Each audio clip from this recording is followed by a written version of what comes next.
This is Spoken Sins, where if you give us 15 minutes, we will show your creator's soul. I am Mr. Anderson, the voice of Written Sins, and today we have a unique guest who has cosplayed the sins to life. She assumes many identities, but today we get to meet the creator behind the cosplay. Let me introduce to you. Go ahead. Hi, I'm Victori Belle from Victori Belle Cosplay, and I'm just really excited to be a part of this. So when I saw the Written Sins on Facebook, I was like, oh my goodness, I have to show them that I'm also a sinner. Now, you actually had the chance to bring the 7 sins to life. How was that experience, and how did that project come to be? You know what? I've always been kind of intrigued by the 7 deadly sins, and I recently got a chance, like I'm a big Netflix person, so I recently got the chance to watch the anime called The 7 Deadly Sins, and they kind of bring the sins personality-wise to life, but they're all like, you know, kind of goofy anime characters. And I was just dabbling in the thought of, like, what would the sins look like? I mean, I would think of them as some sort of demon, and as a costumer and a cosplayer myself, I was like, well, I think they would all be super intriguing and almost kind of like sirens, like luring people in to do the sin that they represent and the sin that they want to be done throughout humanity. So I kind of went the route of using fashion pieces in my wardrobe that I already had, and then using props that I was able to paint, and some of them I was able to make. And make them really into these fantastical, deadly sin demons that turn into kind of fashionistas, but at the same time, they still are very deadly. I mean, it was an amazing project. We're going to be showcasing it all week next week. Each day we'll get its own sin. If you don't mind, I just want to take a couple of minutes and actually go over a couple of sins and see what inspired you. Perfect. One of my favorite sins is, of course, the lust. Tell us the inspiration behind lust for you and how lust came to be. Well, lust is, you know, she's kind of self-explanatory. Like, lust is the urge and the need to want pleasure within your body. And my idea behind her is that, I mean, her horns are the biggest and almost the biggest, tallest horns of all, because she's just really putting herself all out there to try to lure women, men, anyone, she doesn't care, into her trap, which is her body. I loved the makeup design I decided for this one, to really focus on her eyes, because the contacts that I used from ScleraLens.com were just these giant red, like, mini scleras, and I really wanted to focus. A lot of my sins kind of have the main focus on the eyes, because they're all demonic, and the eyes, you know, are the window to the soul, and these demons don't have souls. So with lust, I did kind of play off of the S&M, you know, bondage and whips, and she's kind of a demonatrix, if you want to call it. And she has a softer side. I did 2 looks for lust, because the first look was a little more pin-up-y sexy, and she wasn't getting what I wanted out of her. So I also used the beautiful, more flowing red dress that I got from ASOS.com, basically to just show that even though she is this dominatrix, demonatrix type of sin that will whip you into shape and torture you with pleasure, she's also a little lighter than what you would think a Wrath would be. So I didn't want her and Wrath to almost look too similar. So I wanted to give her kind of a long maxi dress that really flowed and kind of gave you the essence of what kind of this demon's sin would bring, which is that flowing kind of gypsy-like feel. And she has long hair. They all kind of have long hair. I don't know why, but I just thought demons would.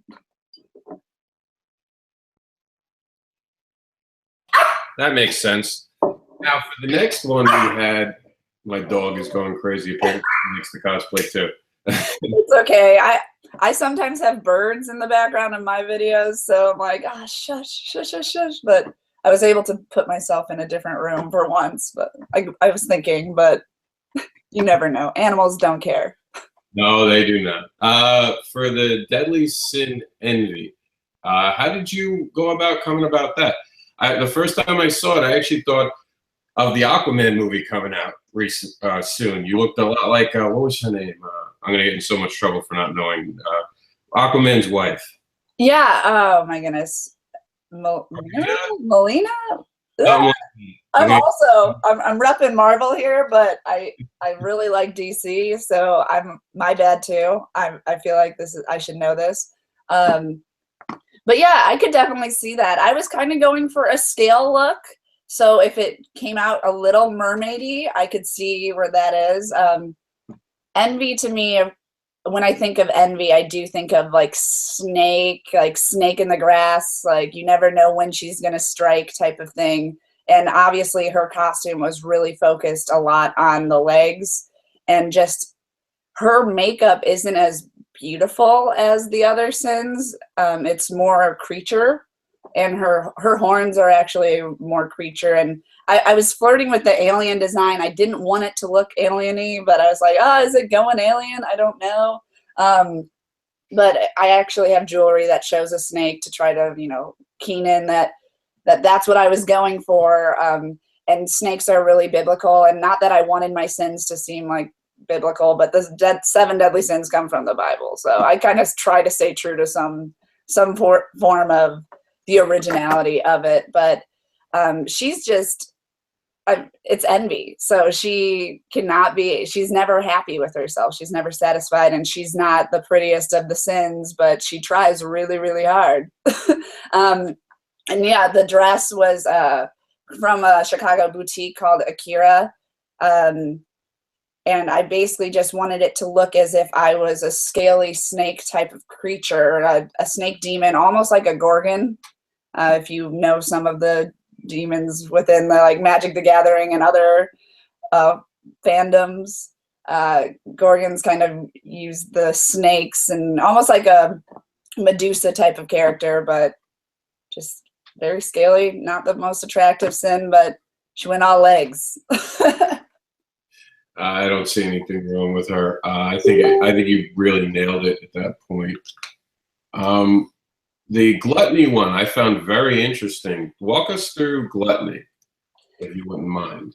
See, Gluttony actually is my least favorite, like of all the sins, because it was really hard for me to get into the Gluttony character, just because one, I cared a lot about the outfit, and Gluttony needs to like kind of get like really dirty and like pour yourself like food all over and stuff. And I'm like, I don't want to ruin my dress, but I still need to really embody the sin. So there's a few pictures of Gluttony that aren't up there that have, me with more of a bottle and stuff. But she is more of the gluttonous queen.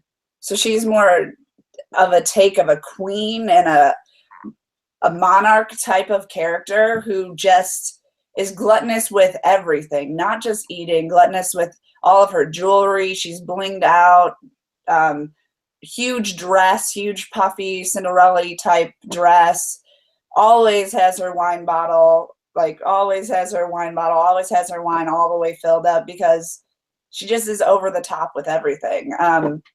I think what I added to Gluttony too is I thought of a few of my sins were going to be vampiric type of sins, and she has the vampire type teeth, because I feel like vampires kind of sin with Gluttony a lot. They overindulge.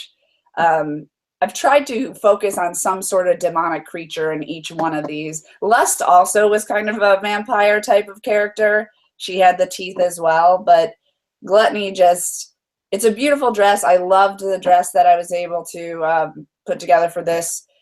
And her weapon is more of like a baton, like, as I said, like a monarch. It's not even a weapon. It's more of a glowing, follow me, I will lead you into the depths of hell, because that's where I reign. And it was really fun using these contacts for her too. They're kind of snake-like, but I call them dragon because I like dragons better than snakes.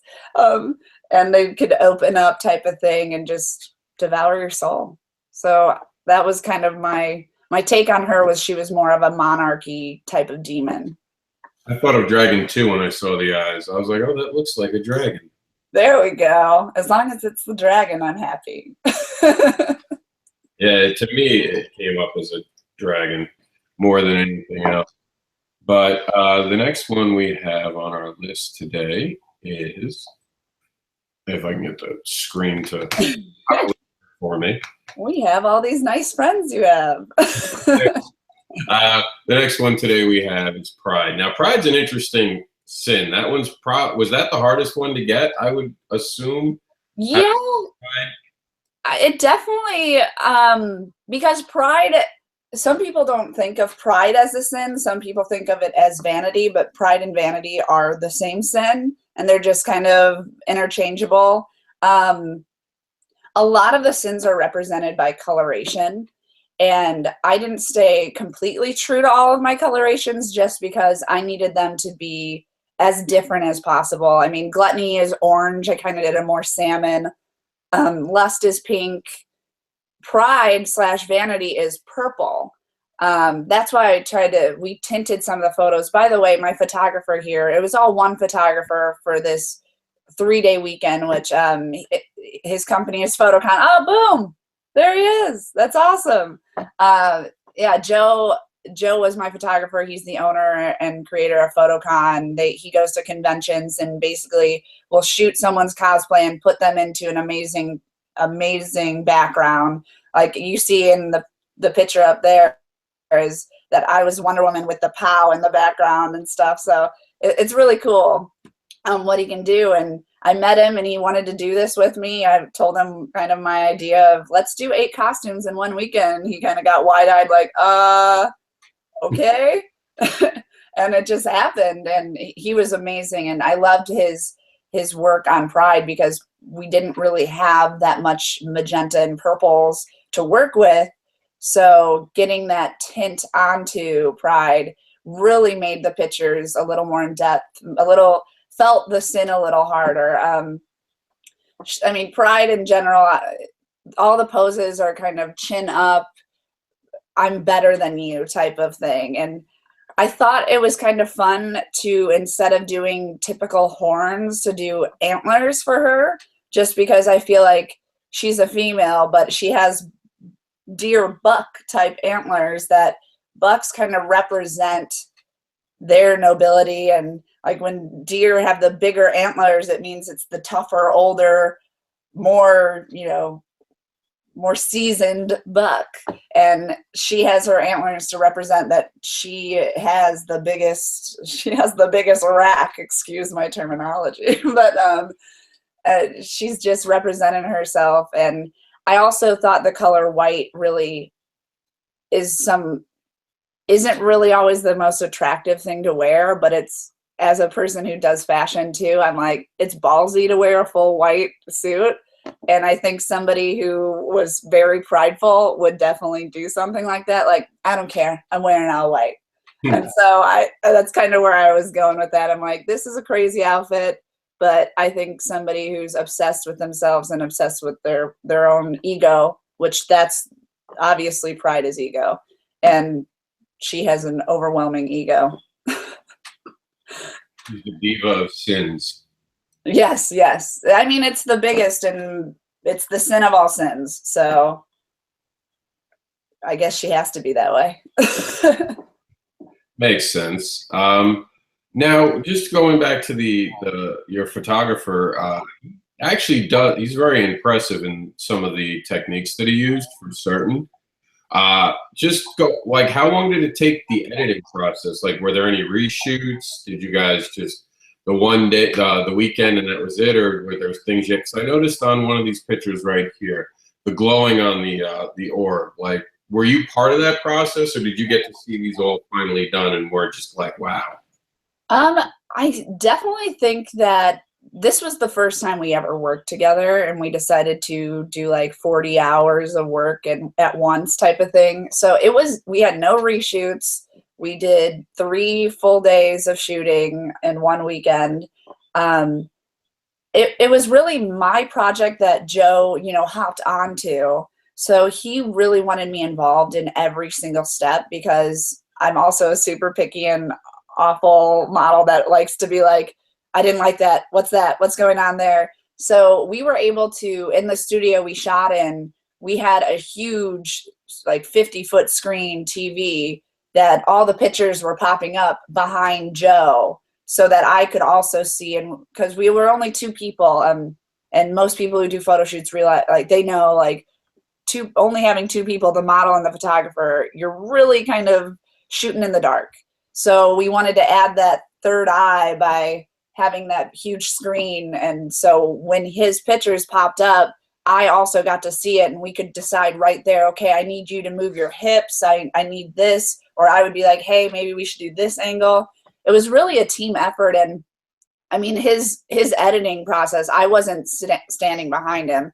We kind of discussed what we wanted and he went for it. And a lot of the times he just nailed it. I mean, he brought out the eye coloration perfectly. He did the globe shining. We talked about it. He had actually that like staff. He's like, I think I could do something really cool to the orb to make it look more demonic. And I'm like, sure, if you think you can do it, please do. But Joe's been really good at focusing on what his models needs are and wants, and producing. And that's something that's the reason why we work together still. If you're a photographer and you are doing a project for yourself, then it should be all about yourself. If it's for the model, then it should be for the model. And Joe knows how to do that. And he did the flames right there too, all by himself, and just randomly one day showed me that. And I was like, whoa, that's so cool. But he's awesome. I love working with him, and we're going to be continuing shooting a ton of my cosplays. So keep an eye out on him. Now, speaking of this really awesome work here with the flames and all that, walk us through Wrath. How is Wrath?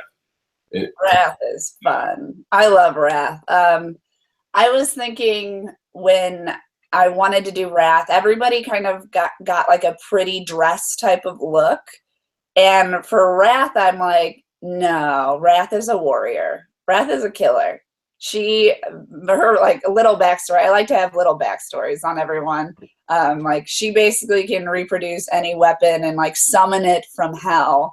And when she summons her weapon, so she has two katanas there. Who uses two katanas? No one uses two katanas. You don't use two.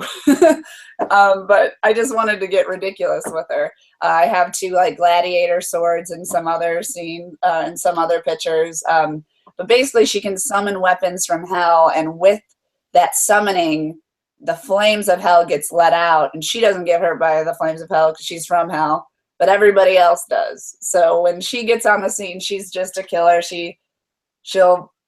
I mean, Wrath is basically, the sin that you have no love within your heart, and it's just fury. And that's kind of what I wanted to represent. And I kind of gave her more of a warrior look. Her makeup is even really consistent to different types of indigenous like warrior looks. And her hair is pretty messy. It's not really the most pristine of all the sins, but she doesn't really care about that. She just goes out there, hair matted, makeup not really on, just tribal like killer stuff on, and yeah, goes to town on people, killing wise. I think that's a great backstory for her. I never actually heard of anyone bringing it to that particular sin to life that way, so that's awesome. Thanks. Which brings us to one of the ones that, like, when I think of it, because we do the 7 deadly questions, and we base questions on the idea of Sloth.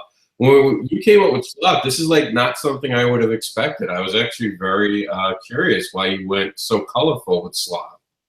Well, Sloth in general is represented by a light blue, which I also was kind of like, that's like pretty. I love light blue. But I also know that out of all the deadly sins, I feel like I do struggle with this sin the most. I do so much that I'm trying to push myself to do, that I get stuck in these times where it's just like you want to recharge and stop and just sleep all day, or you don't feel motivated. And I think a lot of costumers get into this like lull to where like, oh, I just finished a costume, I don't want to do another one, or oh, I have so much on my plate, I don't know how to start, so I'm just going to chill and finish my Netflix series. But Sloth is definitely my deadly sin. It represents me really good. And maybe that's why I wanted her to look a little more colorful and pretty. If that's, maybe I suffer from pride too. But I was kind of going with the fact that Sloth has a backstory too. All of them do. I just I wasn't really explaining all their backstories. But Sloth is a sin that you basically have no motivation and no drive to do anything. And her colorations are all really pastel-y, so it comes out vibrant in the pictures, but it's really kind of just a dull watercolor, like almost like these colors are just draining off of her because she's not keeping up with herself and everything. It's a pretty dress, but I really wanted to bring out the light blue, the coloration that is correlated with the Sloth. But I also wanted her to just kind of look like a little more anime character. She doesn't have horns, she has little ears. Like, she doesn't have horns because she doesn't feel like growing them. It's too hard to grow them. She doesn't have a weapon. She has feathers because they're lighter, because maybe she can pick him up. It's less effort. She's laying down in most of her shots. She doesn't even want to get up for these pictures.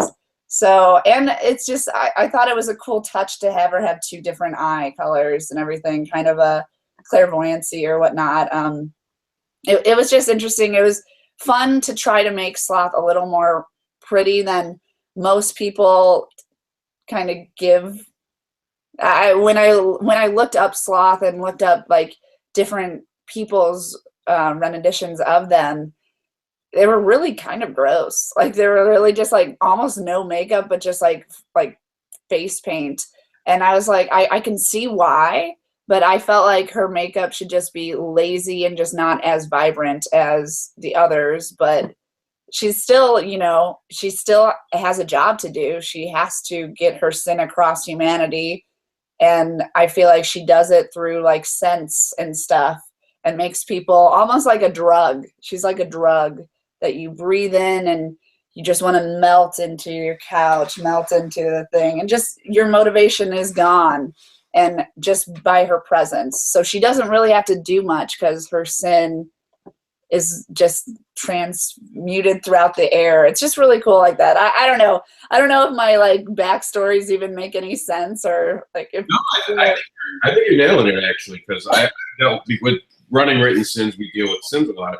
I'm actually fascinated by it. I think that going with a beautiful look and having the beautiful girl be present actually makes a little more sense, because in our society now we see that a lot of the beautiful people in our society are sinful with sloth.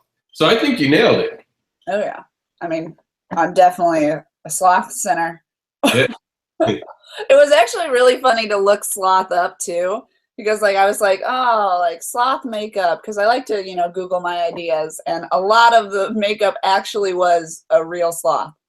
Like, and I was like, maybe that flat's not so cute all the time, even though baby sloths are cute. Yeah.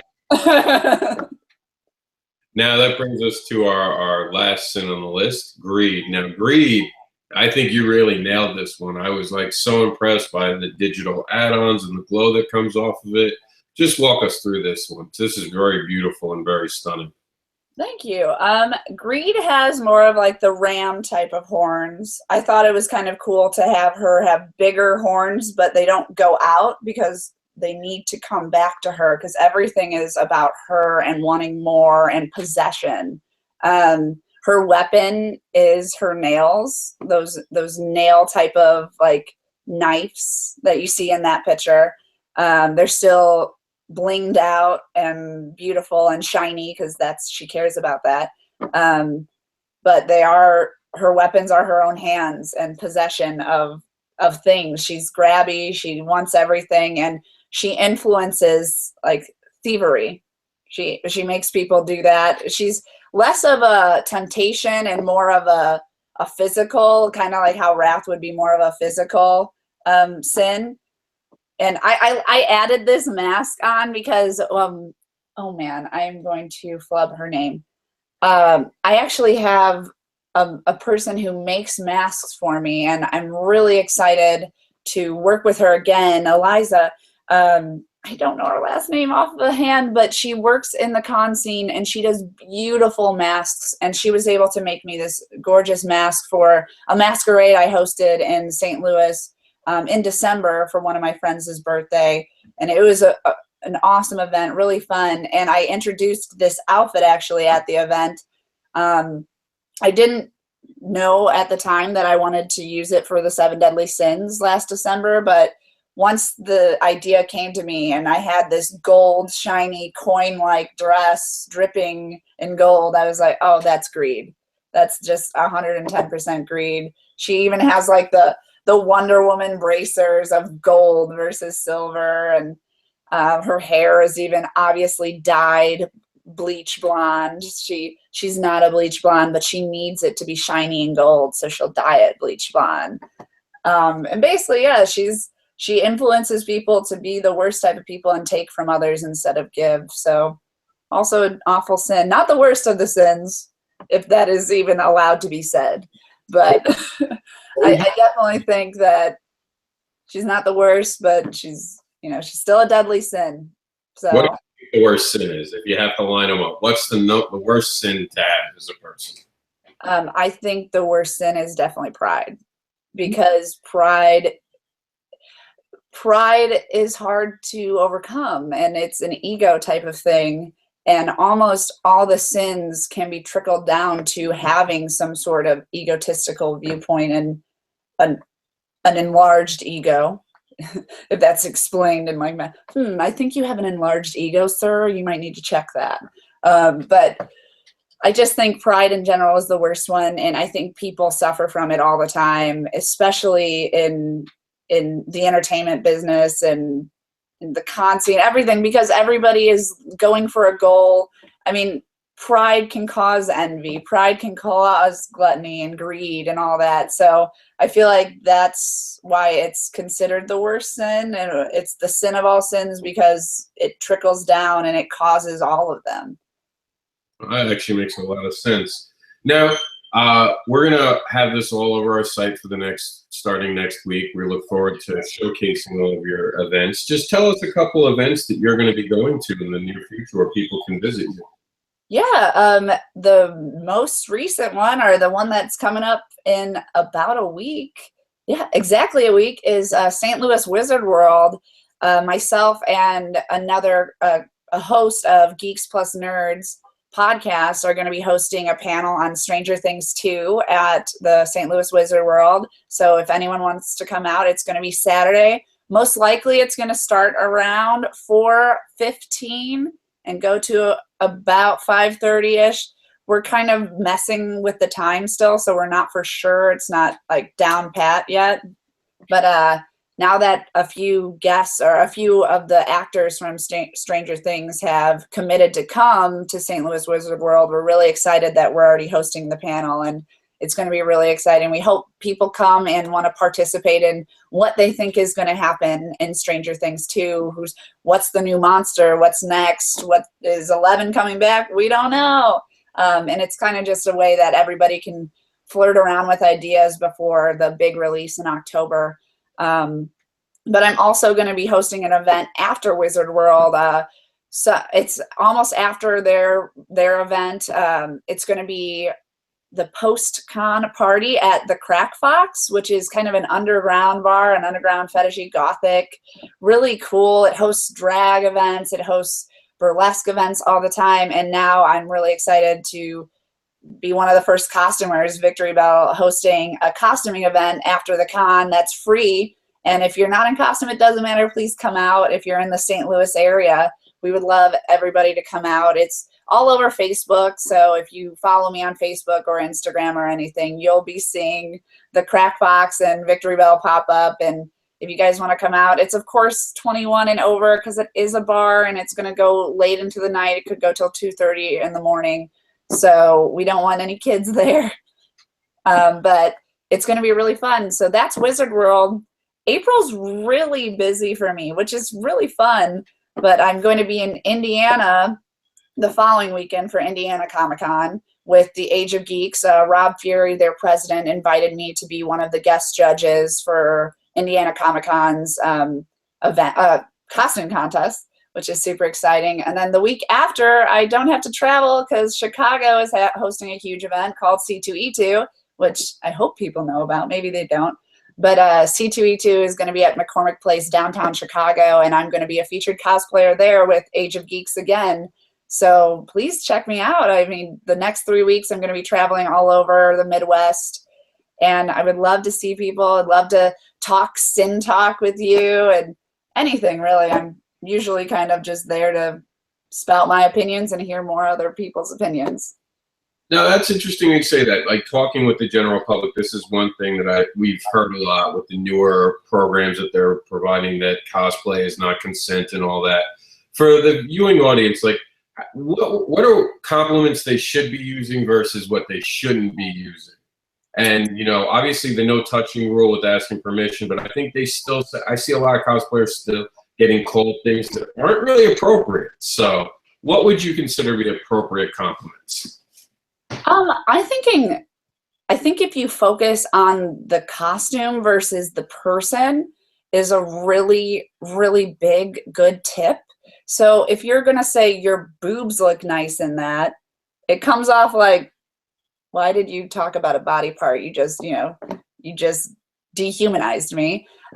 Instead, just say, like, I love how your outfit is. Your outfit's beautiful, because as costumers, that's kind of what we do, and why we do it is we are creating some sort of design and fashion that is based off of another design. Obviously, like, I have mine based off of a Wonder Woman design, but it's not the exact same. So it's great to hear compliments on your work versus how you look in it. I mean, I don't think I personally don't get offended when someone like says something like that. I usually do tell them, it's like, oh, you could have said something else. You could have focused on the face. But it's understandable. Yeah, that's my Wonder Woman design right there with Photocon's picture of Pow. It was fun. But yeah, I really think if fans and supporters of cosplayers focused more on their work, we understand. I mean, I understand the business. I understand why some people follow me because of how I look, but I think I wouldn't look as good without the work that is put into it. I mean, if that costume wasn't made out of Warbler and leather and the wig didn't look how it did, I wouldn't look as good. So I would hope that in some way or fashion, people actually do realize that the costume is making the costumer. And a lot of time gets put into these things. So if you come to an event and you compliment on my work that I do and my costume, there's no way I can take that in a bad way. I would be more excited, and it's just a safety. If you're feeling unconfident with your way to talk to cosplayers, I think it's always a safety to go back to what they love, and that's costuming. All right, well, we're at the end of today's show, but I just wanted to take some time and give a shout out to the photographer for doing some amazing work that he can be found by just going to photo-con. You can find all of the stuff that we're covering today on Written Sin, so it'll be easy to find her. And before we give her a chance to say goodbye to the viewer audience, I just wanted to say, as a creator, thank you for bringing characters to life. It's one of the most amazing things that cosplayers do. As someone who writes characters, I look forward to people cosplaying my characters. So thank you from all creators for bringing characters. Awesome. Thank you. I would love to do that for you. I think that would be fun. Once I get more into your stuff, I need to look into your stuff and fall in love with the characters so I can costume them. All right. Well, just tell the viewing audience and all of our sinners that follow us how they can follow you and where they can find you on social media. Awesome, thanks. You guys can find me on Facebook at Victori Belle. My name is spelled a little odd. It's not the usual spelling of Victory. It's Victori space Belle. I'm on Instagram at Victori Belle Cosplay, same spelling, and then on Instagram at Victory Clark 04. So please follow me, and if you like what I do, you can share it if you like it. It's all kind of about sharing is caring, and sharing and kind of just spreading the love, I guess. But thank you guys so much, and thank you for having me on Written Sins. This was so much fun. I'm so glad. I found, when I saw your guys' website, I'm like, Written Sins, ooh, I have sins. So I was really excited, and I'm really honored to be a part of this. So thank you so much, Rob. Well, thank you for coming on. We look forward to having you again. Good, and that's it, YouTube. We'll see you soon.